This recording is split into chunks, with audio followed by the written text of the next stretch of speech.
It began in a cold, dim prison cell. The floor was damp. The air smelled of rust and sweat. And every time a guard walked past, the iron bars rattled like a warning bell. Most men in that place had given up. Some cursed their captors.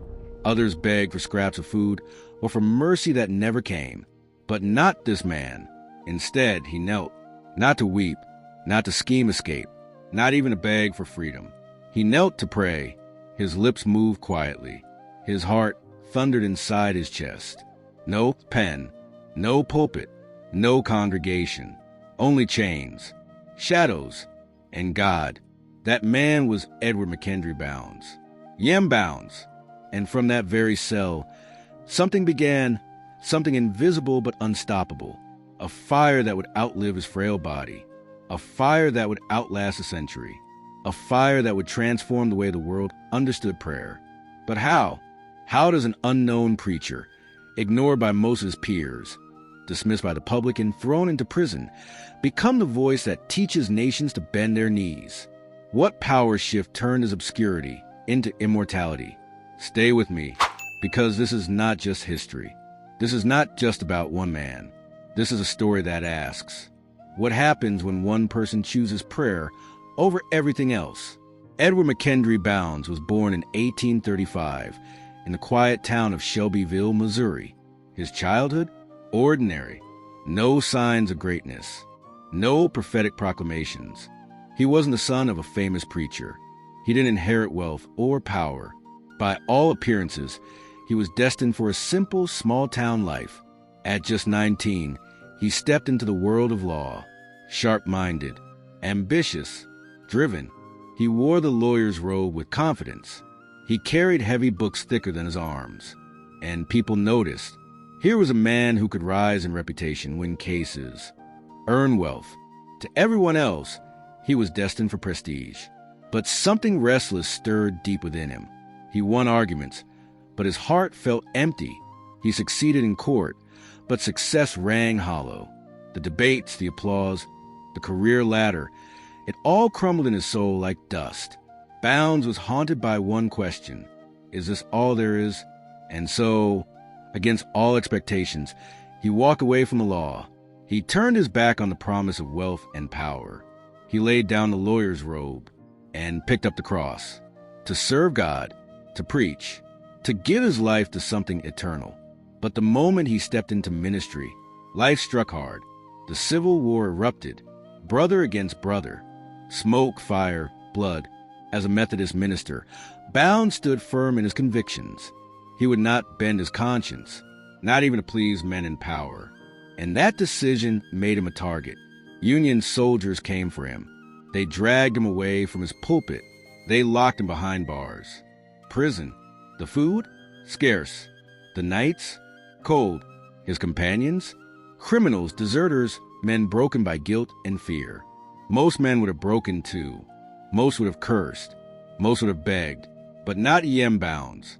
In that darkness, he discovered something extraordinary. When the world strips away your freedom, your comfort, your reputation, one thing remains: prayer. So he prayed. He prayed for strength. He prayed for his country. He prayed for revival. He even prayed for the very men who kept him in chains. And little by little, the prison cell that was meant to silence him became his sanctuary. When he was finally released, he was not weaker.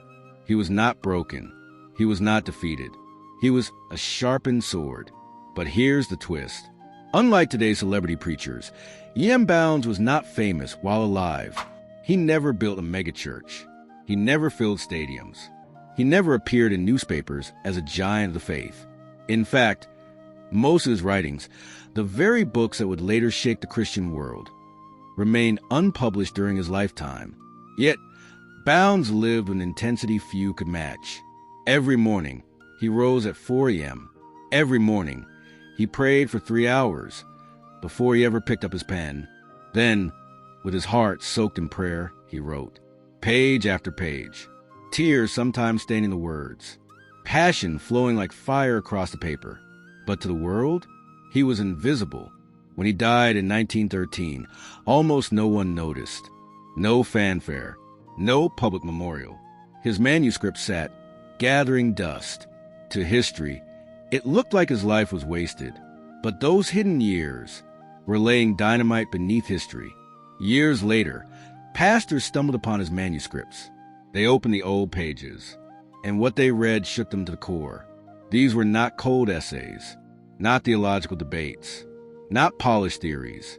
These were words soaked in fire, words born from the furnace of prayer, words that carried the weight of eternity. And so they published them.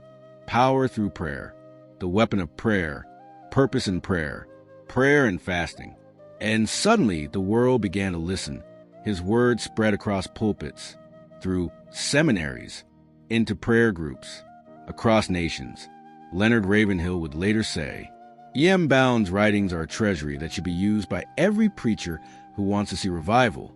Billy Graham, missionaries across continents, generations of revivalists, all drew strength from the quiet man from Missouri, the man who taught the world how to kneel, the man ignored in life, became the teacher of nations in death.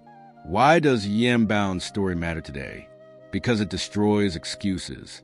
He wasn't wealthy. He wasn't powerful. He wasn't recognized. Yet, through prayer, he moved mountains greater than kings and generals. Bounds reminds us of a truth we often forget. Greatness is not measured by fame, but by surrender. Every book, every page, carried one thunderous message. Prayer is not preparation for the work. Prayer is the work. That is a legacy of E.M. Bounds. And friend, if you've made it this far, it means something inside you is hungry. Hungry for more than stories. Hungry for more than noise. Hungry for a life that matters. And that's why you cannot miss what's coming next.